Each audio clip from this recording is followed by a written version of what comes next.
입술이 닿을 듯 말 듯한 거리를 유지하다가 마침내 그가 먼저 아주 조심스럽게 제 입술에 입맞춤을 했습니다. 순간 온몸에 전율이 스쳤고 저도 모르게 그의 목 뒤로 팔을 감았습니다. 부드럽게 시작된 그 첫 입맞춤은 점차 서로의 숨결을 교환하듯 점점 깊어졌습니다. 미칠 듯이 빠져드는 느낌이었고 동시에 죄책감과 해방감이 뒤섞여 복잡한 감정이 일었습니다. 좀 더 서로에게 가까이 다가가며 우리는 격렬하게 몸을 끌어안았습니다. 그러나 그것은 단지 욕망만은 아니었습니다. 그 안에는 서로가 얼마나 외로웠는지 상대의 온기로 그간의 공허함을 채우려는 간절함이 공존했다고 생각합니다. 그가 다정히 볼을 어루만지며 그동안 많이 참고 기다렸어요라고 속삭일 때 저는 더 이상 저항할 수 없었습니다. 안녕하세요. 사연사무소에 오신 것을 환영합니다. 오늘의 사연입니다. 그때 저는 결혼 4년 차에 접어든 30대 중반의 주부였습니다. 아이는 없었고 남편과의 잠자리는 거의 전무했습니다. 사실 결혼 초기에는 서로 애틋함도 있었고 하루하루 설레는 마음으로 보냈던 기억이 있습니다. 하지만 언제부턴가 남편은 회사 일을 핑계 삼아 술자리를 자주 갖게 되었고 늦게 귀가하거나 아예 술에 만취해 들어오는 날이 잦았습니다. 접대다, 회사 비즈니스다라는 이유가 저항할 수 없을 정도로 합리적일 때도 있었지만 제 시선에서는 과연 이 모든 술자리가 정말 업무에 필요한 것인지 의문이 들었습니다. 어느 순간부터는 퇴근 후 텅 빈 집에서 남편을 기다리다가 잠이 들어버리는 일이 일상이 되었습니다. 반년 이상 부부관계를 갖지 않게 되면서 내가 정말 결혼을 잘한 걸까 하는 의문이 조금씩 고개를 들기 시작했습니다. 싸우고 또 화해해보려고 애쓰기도 했지만 남편은 늘 바쁘다는 이유로 피곤해했고 저는 저대로 점점 지쳐갔습니다. 더욱이 남편 옷에서 여자 향수 냄새가 몇 번이고 풍기는 일이 일어났고 긴 머리카락이 붙어있는 것을 발견하는 일도 반복되었습니다. 제가 분노에 차 물어도 이거 다 술자리에서 접대하다가 옷에 묻은 거야. 쓸데없는 오해하지 말라는 말이 돌아올 뿐이었습니다. 저로서는 확실한 증거도 없었고 막상 남편이 발뺌을 하면 더 이상 따져물 근거가 없으니 이번 한 번만 믿어볼게 하며 넘길 수밖에 없었습니다. 아이를 갖지 못한 문제는 우리 부부 사이에서 더욱 큰 갈등이었습니다. 왜 아직까지 아이가 없느냐는 시댁의 압박은 물론 남편 또한 은근히 저를 탓하곤 했습니다. 제 몸 상태가 좋지 않았고 실제로 저는 3번의 유산을 겪었습니다. 첫 번째 유산은 임신 초기였는데 남편이 그 시기를 전혀 고려하지 않은 채 무리한 부부관계를 원했습니다. 저도 남편과의 관계를 개선하고 싶어 거부하지 못했고 격렬한 과정 중에 통증을 느꼈습니다. 그런데 결국 임신이 유지되지 못했지요. 그 시기 이후로 저는 남편에게 섭섭함과 미안함이 동시에 들었습니다. 두 번째 유산은 남편 집안의 대규모 행사 때문이었습니다. 시댁에 큰 경사가 있어 여러 친척을 초대해 치르는 자리였는데 임신 중임에도 제가 여기저기 뛰어다니며 심부름을 도맡아야 했습니다. 배가 당기고 몸이 무겁다는 걸 느끼면서도 시어머니나 시댁 식구들의 눈치를 보느라 억지로 버텼는데 결국 병원으로 실려갔을 때는 이미 늦어버렸습니다. 의사는 이 시기에는 스트레스와 과도한 움직임이 위험하다고 말했지만 그 누구도 제 잘못이 아니라고는 해주지 않았습니다. 시댁은 너무 무리하지 그랬느냐 정도의 말만 했고 남편 역시 건성으로 넘어갔습니다. 세 번째 유산은 정말이지 제가 온갖 주의와 노력을 기울였는데도 결국 습관성 유산으로 이어졌습니다. 이미 연달아 2번 유산을 겪었고 몸 상태가 약해져서인지 의사도 안정이 최우선이라 했습니다. 그러나 남편이 늦은 술자리에서 새벽에 들어올 때마다 저는 스트레스를 계속 받았고 혼자서도 여러 가지로 신경이 날카로워졌습니다. 그 무렵부터 남편과 시댁은 더욱 노골적으로 내가 아이를 지키지 못했다는 뉘앙스를 풍기기 시작했습니다.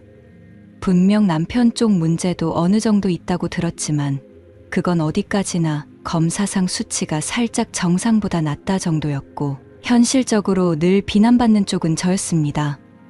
정신적인 스트레스와 육체적 고통이 겹쳐서 저는 말 그대로 지쳐버렸습니다.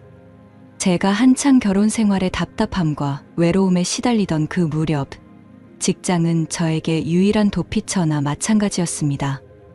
매일같이 끝을 알 수 없는 남편의 늦은 귀가와 점점 식어가는 사이에서 저는 오히려 회사에서 머무는 시간이 마음을 편하게 해준다고 느꼈습니다.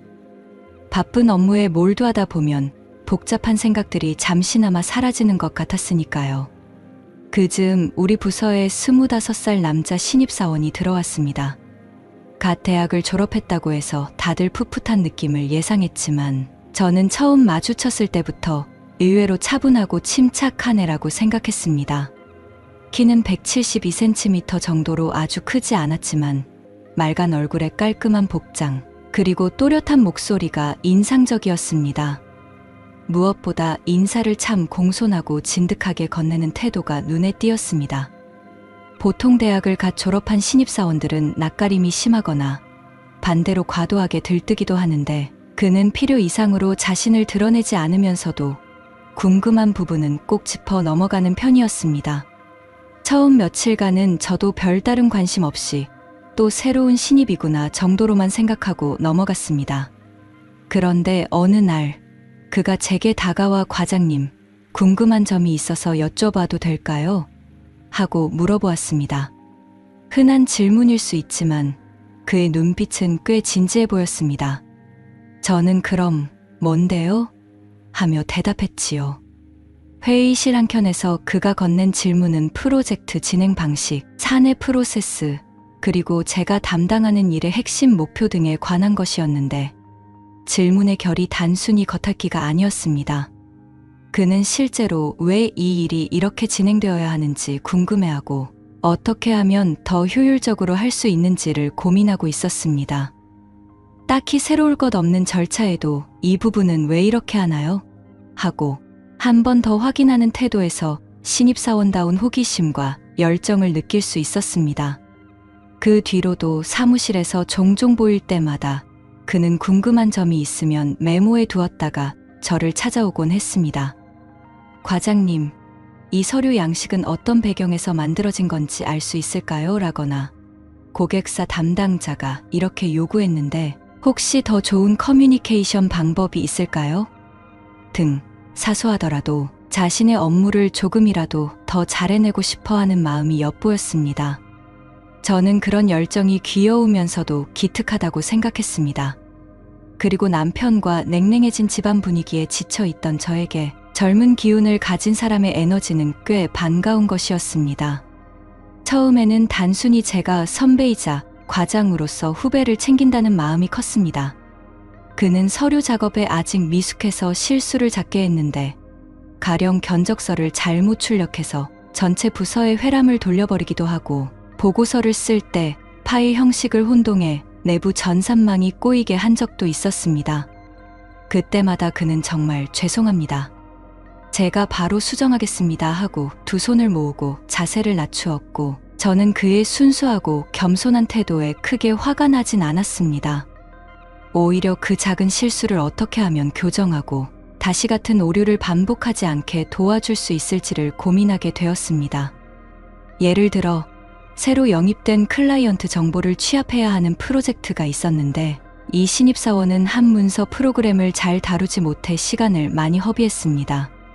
처음엔 이것저것 유튜브 영상으로 공부해보다가 한계를 느꼈는지 어느 날 퇴근 후 제 자리로 찾아와 과장님, 혹시 내일 아침 출근해서 그 프로그램 사용하는 방법 좀 가르쳐 주실 수 있나요? 하고 부탁했습니다. 저는 흔쾌히 그러자고 했고 다음 날 실제로 그가 제일 먼저 회사에 도착해 컴퓨터를 켜놓고 저를 기다리는 모습을 보았습니다. 졸린 눈을 비비면서도 제가 오늘은 꼭 제대로 배우고 싶어서 일찍 왔습니다.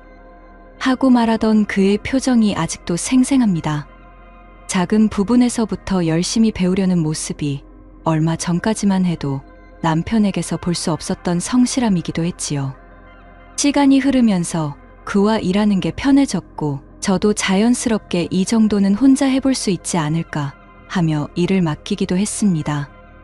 때로는 실수를 하긴 했어도 그는 늘 최선을 다했고 제가 이 부분 좀 더 깊이 파볼래 하면 밤늦게까지 남아 자료를 뒤지고 선배들에게도 물어봤습니다.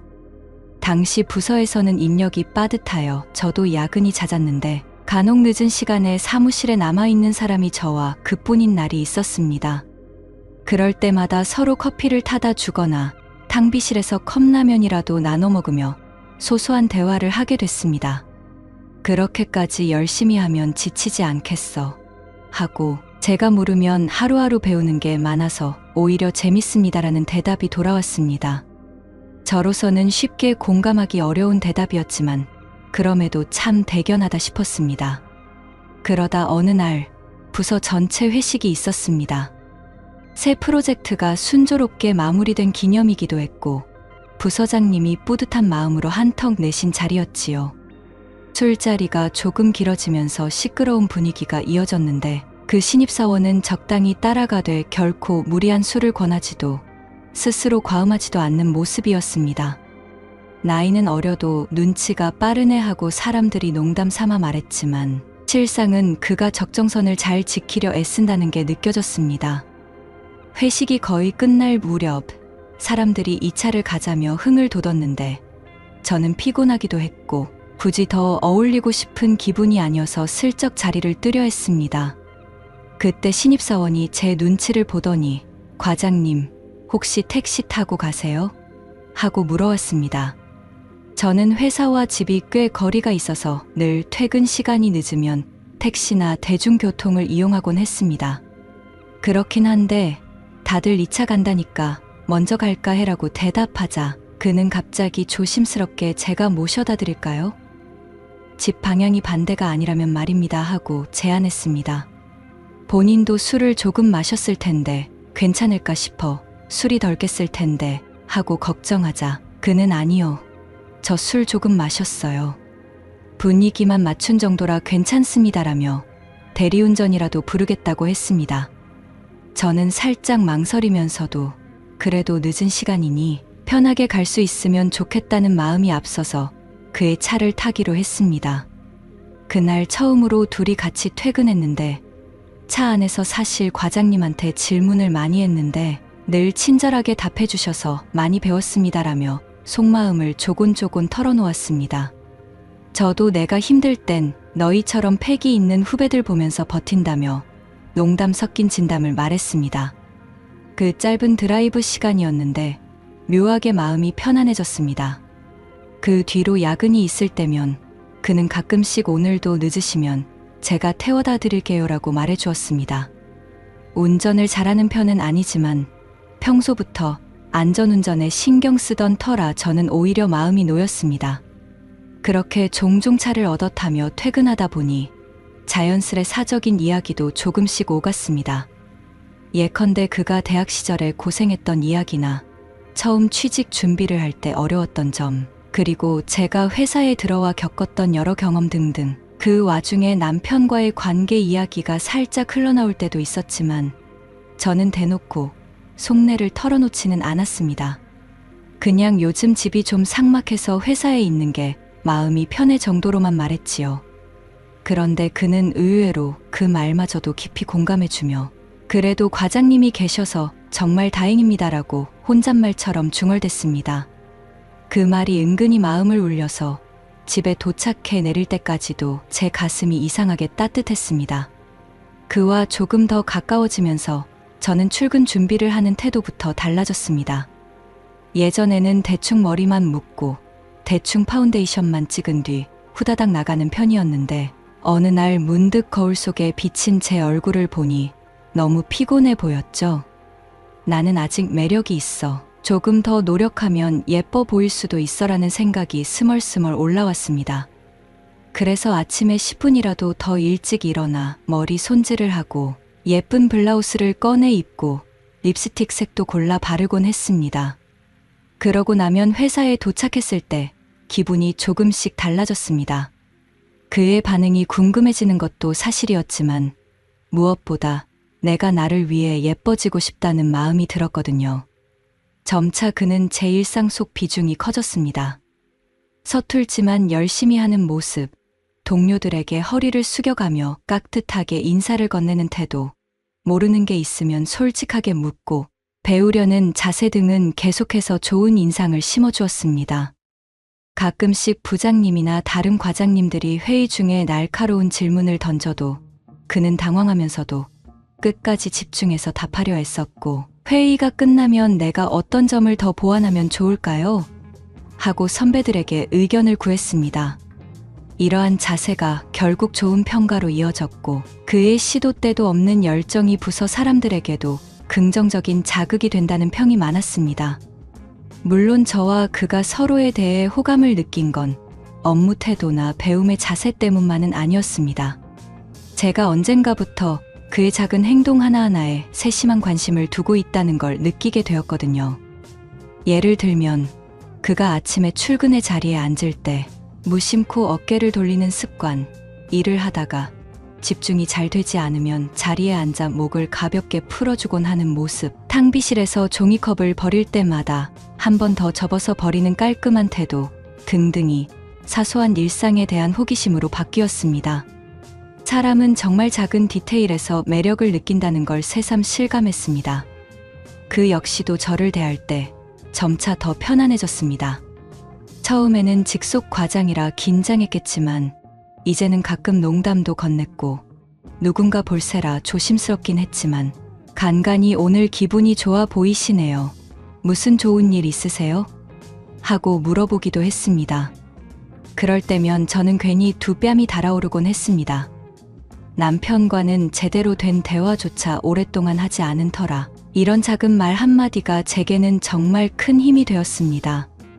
그러면서 한층 더 가까워질 계기가 생겼습니다. 어느 날 제가 몸이 좀 좋지 않아 콧물이 계속 나고 기침까지 심해졌는데 바쁜 업무 탓에 쉬지도 못하고 억지로 버티고 있었습니다. 그때 그가 과장님, 많이 힘드신가 봐요. 잠깐이라도 쉬시는 게 어때요? 하고 묻더니 그 다음 날엔 작은 약 봉투를 제 책상 위에 조심스레 두고 갔습니다. 이거 제 친구 약사한테 물어보니까 좀 도움이 될 거라고 해서 무리해서 죄송합니다라는 쪽지까지 함께였지요. 저는 순간 울컥했고 그래도 괜히 고맙다는 말 이상은 못하고 넘어갔습니다. 그 뒤로 제가 피곤한 기색을 드러내면 늘 다들 바쁘셔도 과장님 건강이 먼저예요라고 눈짓으로라도 걱정을 표현해 주었습니다. 이런 자잘한 일이 모이고 모이다 보니 저는 그를 특별히 의식하게 되었습니다. 스스로에게 설마 내가 다른 남자에게 마음이 가고 있는 건가 하고 묻기도 했습니다. 그러나 이미 저는 결혼 생활에서 느끼지 못하던 따뜻함을 그에게서 찾아가고 있었고 그 사실만으로도 마음 한구석이 편안해졌습니다. 실제로 그와 나눈 대화들, 작은 배려의 순간들이 하루하루 제 생활을 이끌어가는 버팀목이 되어주었습니다. 물론 그 시점에 저는 아직 남편과 갈등을 완전히 해결하지 못한 상황이었고 이 신입사원에게 품는 호감이 단순한 동료애를 넘어선다면 곤란하다고도 생각했습니다. 하지만 그 정도로 제 마음을 흔들어 놓는 사람이 회사 안에 생겼다는 사실 자체가 이미 제 결혼 생활이 얼마나 삭막해졌는지 반증하는 것 같아 씁쓸했습니다. 외로운 결혼 생활 속에서 제 스스로도 모르게 한 사람의 따뜻한 손길이나 말 한마디에 쉽게 흔들릴 만큼 약해져 있었다고 생각합니다. 그럼에도 처음에는 그저 내가 조금 든든하게 느낄 수 있는 직장 후배 정도로만 정리하고 넘어가려 했습니다. 실제로는 그보다 깊은 감정의 씨앗이 제 안에 자라고 있었을지라도 적어도 표면적으로는 그렇게 정당화했습니다. 내가 누군가에게 이 정도로 의지하고 고마움을 느끼는 게 죄가 될까 하는 생각도 들었고요. 하지만 시간이 지날수록 업무적으로도 개인적으로도 서로 의지하는 순간들이 늘어났고 자꾸만 시선이 가는 건 어쩔 수 없었습니다. 저는 아침에 더 정성스럽게 화장을 하고 그는 한층 더 적극적으로 일에 임하면서도 가끔씩 저를 보면 눈웃음을 살짝 지어 보이곤 했습니다. 둘이 함께 야근하면서 참 많은 이야기를 나눴고 엑셀 함수나 문서 양식 같은 딱딱한 대화 속에서도 자꾸만 개인사가 묻어나왔습니다. 이름 모를 끌림이 존재한다는 걸 둘 다 확실히 느끼고 있었으나 겉으로 드러내지 않았습니다. 그날은 제게도 꽤 지치고 우울한 하루였습니다. 아침부터 업무가 몰려 정신없이 보냈고 점심 식사도 대충 때우다 보니 몸과 마음이 모두 고단했습니다. 그런데 남편에게 문자가 왔는데 오늘 또 새벽쯤 들어갈 것 같다는 통보조의 내용이었습니다. 이미 지쳐있던 차에 그 문자를 보자 마음 한켠이 텅 빈 듯 무기력감이 스쳤습니다. 이제 남편이 집에 들어오는 시간에 크게 개의치도 않는구나 하고요. 퇴근 시간이 가까워질 무렵 마무리해야 할 서류를 정리하고 있는데 그가 조용히 다가와 오늘도 과장님, 혹시 저녁 함께 하시는 건 어떠세요? 하고 묻는 겁니다. 사실 종종 같이 식사하거나 퇴근길을 함께 하긴 했지만 그날은 그의 제안이 왠지 더 특별하게 들렸습니다. 제가 웬일로 갑자기 저녁을 하며 미소를 보이자 그는 한치의 망설임도 없이 그동안 과장님이 저를 너무 많이 챙겨주셨잖아요. 저도 감사한 마음을 표현하고 싶어요. 괜찮으시다면 오늘 제가 맛있는 곳으로 모시겠습니다라고 말했습니다. 잔뜩 진지한 표정과 함께 저 역시 그래. 그럼 내게도 좋은 휴식이 될 수 있겠네라며 흔쾌히 수락했습니다. 같은 부서 동료들 중에는 야근을 이어가야 하는 사람들이 몇 있었지만 저와 그는 먼저 퇴근에 함께 차를 타고 나왔습니다.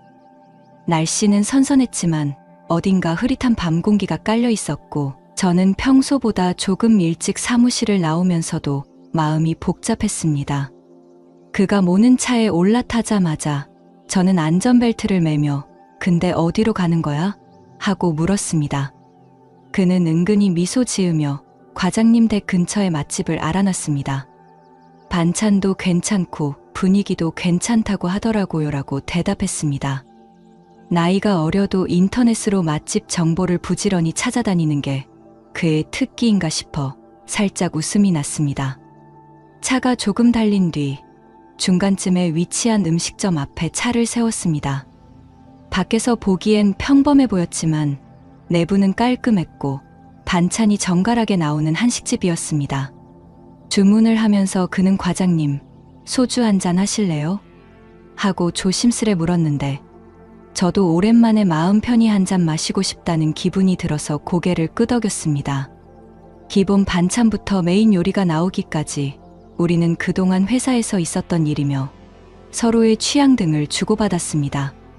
젊은 패기로 열심히 일하는 그의 에피소드가 하나씩 나오고 저는 자연스럽게 웃음을 지었습니다. 소주를 나눠 마시다 보니 생각보다 빨리 알코올 기운이 올라왔습니다. 몸이 약간 풀리면서 무심코 그를 바라보게 되었습니다. 생글생글 웃으며 제 이야기를 경청하는 그 눈빛이 어쩐지 따뜻해 보였습니다. 식사를 마치고 계산을 하려는데 그는 완강하게 자신이 계산하겠다고 했습니다. 오늘은 제가 과장님께 대접하고 싶은 날이니까요 라는 그의 말에 더 이상 억지를 부릴 수가 없었습니다. 고마워. 대신 다음번엔 내가 살게 하고 가볍게 웃었습니다. 식당을 나서는 길에는 이미 어둠이 무르익어 있었고 차가운 바람이 살짝 뺨을 스쳤습니다. 그의 차에 다시 올라탔을 때 마음은 묘하게 울렁거렸습니다.